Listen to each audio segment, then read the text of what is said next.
క్రీస్తునందు ప్రియమైన వాళ్ళారా, శుభాలు. ఎలా ఉన్నారు?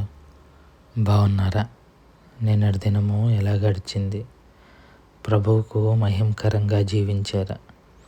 జీవించినట్లయితే ఆయనకు స్తుతులు. లేని ఎడల ఆయన మనల్ని క్షమించునుగాక. నేటి దిన ధ్యానాంశము ఇర్మీయా గ్రంథము 10వ అధ్యాయము 12-13 వచనాలు. ఇర్మీయా గ్రంథము 10వ అధ్యాయము 12-13 వచనాలు. ఆయన తన బలము చేత భూమిని సృష్టించెను, తన జ్ఞానము చేత ప్రపంచమును స్థాపించెను, తన ప్రజ్ఞ చేత ఆకాశమును విశాలపరిచెను. ఆయన ఆజ్ఞయ్యగా జలరాశులు ఆకాశం మండలంలో పుట్టెను. భూమి ఎంత భాగంలో నుండి ఆయన ఆవిరి ఎక్కజేయను. వర్షము కలుగునట్లుగా ఆయన మెరుపులు పుట్టించును. తన ధనాగారములలో నుండి దానిని రావించును. దేవుని వాక్యాన్ని మన వినికిడిలో దీవించి ఆశీర్వదించునుగాక. చదవబడిన లేఖన భాగాన్ని పరిశీలన చేసుకుంటే, ఇర్మీయా భక్తుడు ఇశ్రాయేలీల ప్రజలను ఉద్దేశించి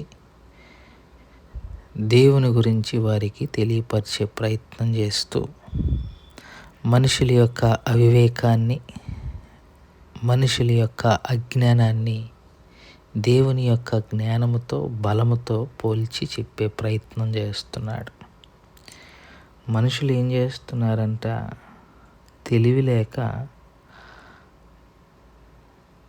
పోతపోయు ప్రతివాడును తాము చేసిన విగ్రహమును బట్టి అవమానమునందుచున్నాడు అంటున్నాడు. అంటే మనిషి ఇంత బ్రహ్మాండాలను, విశ్వాలను సృజించిన దేవుణ్ణి విడిచిపెట్టి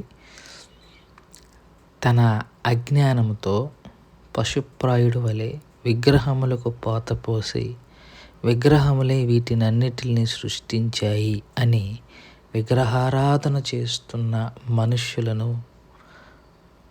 దృష్టిలో పెట్టుకొని వారి తెలివిని, దేవుని తెలివిని పోలుస్తూ చెప్తున్న సందర్భాలు. నిజమే, దేవుడు ఎంత జ్ఞానవంతుడో, ఎంత బలవంతుడో, ఎంత వివేచన గలవాడో ఈ వచనాలు చెప్తున్నాయి. భూమిని తన బలముతో చేశారట, ప్రపంచాలను తన జ్ఞానముతో, ఆకాశమును తన ప్రజ్ఞతో. ప్రజ్ఞ అంటే వివేచన అని కూడా అర్థం వస్తుంది. తనకున్న అవగాహనతో చేసినట్టుగా మనం చూస్తాం. భూమి దేవుడు బలముతో చేయబడిందట. భూమి దేవుని యొక్క బలము. ఎందుకంటే అందులో మనుష్యులు ఉన్నారు. ఆయన బలం, ఆయన బలహీనత మనమే. అందుకే దాన్ని చాలా బలంతో చేశారు. భూమి మీద మాత్రమే మనిషికి మనుగడ, మరి ఇంకెక్కడా లేదు. అక్కడ నీళ్ళు ఉన్నాయా, ఆకాశం ఉంది, ఆక్సిజన్ ఉందని అక్కడ ఇక్కడ కనుగొంటున్నారు. కానీ దేవుడు చేసిన దాన్ని బట్టి భూమి బలమైనది మిగతా ఈ ప్లానెట్స్ కంటే, గ్రహాల కంటే కూడా. కారణం అది ఆయన బలం చేత చేయబడింది. మనిషి నివాసయోగ్యమైన స్థలం భూమే, మరేది కాదు అని నిరూపించటమే ఇది. రెండవది, తన జ్ఞానము చేత ప్రపంచాన్ని స్థాపించాడు. ప్రపంచం అంటే మళ్ళీ భూమి కాదు. ప్రపంచంలో భూమి ఒక భాగం, విశ్వం అంటారు దాన్ని. ప్రపంచం అంతా కూడా ఆయన జ్ఞానానికి ప్రతిబింబం.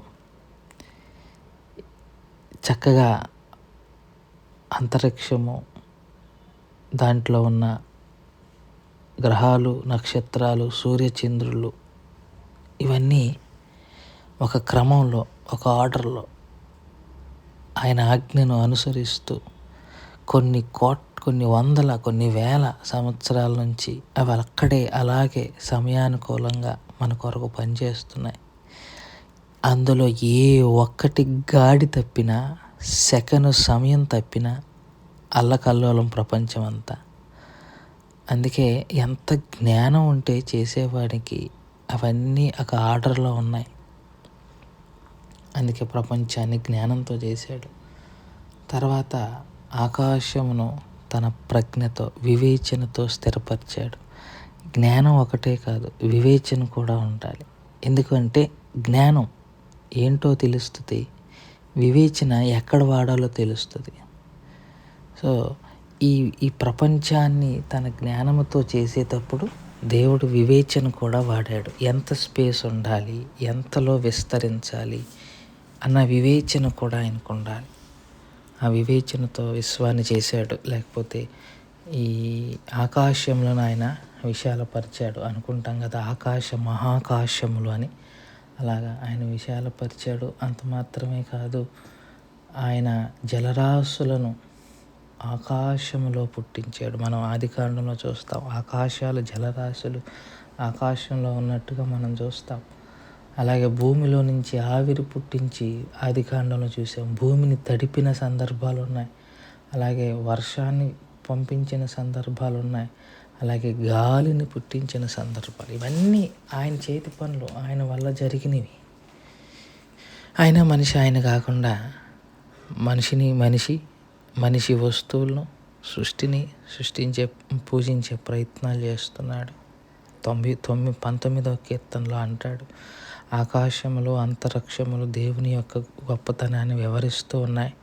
వాటికి భాష లేదు, మాట్లాడవు, వింటే అర్థం కాదు. కానీ వాటి కొలనులు భూమి అందంతటా విస్తరించిందని చెప్పాడు. భాష ఉండి మాట్లాడితే వినబడే మనం మాత్రం ఆయన్ని పక్కన పెట్టి బొమ్మలు చేసి ప్రతిమలు చేసి దేవుణ్ణి ఆరాధిస్తూ ఉన్నాం. ఇప్పటికే మనలో కూడా విగ్రహారాధికులు ఉన్నారు. మరి ఆమె దగ్గరికి వెళ్ళే వాళ్ళు ఉన్నారు, నాగపట్నం వెళ్ళే వాళ్ళు ఉన్నారు, గుణదలు వెళ్ళే వాళ్ళు ఉన్నారు, అన్ని పుణ్యక్షేత్రాలు తిరిగే వాళ్ళు ఉన్నారు. జాగ్రత్తగా ఉండాలని మనవి చేసుకుంటూ ఈ మాటలు ముగిస్తున్నాను. దేవుడు దీవించి ఆశీర్వదించును గాక. ప్రార్థన చేసుకుందాం. మమ్మల్ని మిక్కిలిగా ప్రేమించిన మా ప్రియ పరలోకపు తండ్రి, మీ పాదాలకు స్తోత్రాలు. చెప్పబడిన వాక్యాన్ని బట్టి మీకు స్తోత్రాలు. విన్న వాక్యం మా హృదయంలో భద్రపరచుకొని వాక్యానుసారంగా జీవించగలిగిన కృపను దయచేయమని యేసు నామములో అడిగి వేడుకుంటున్నాం తండ్రి. ఆమేన్. God bless you.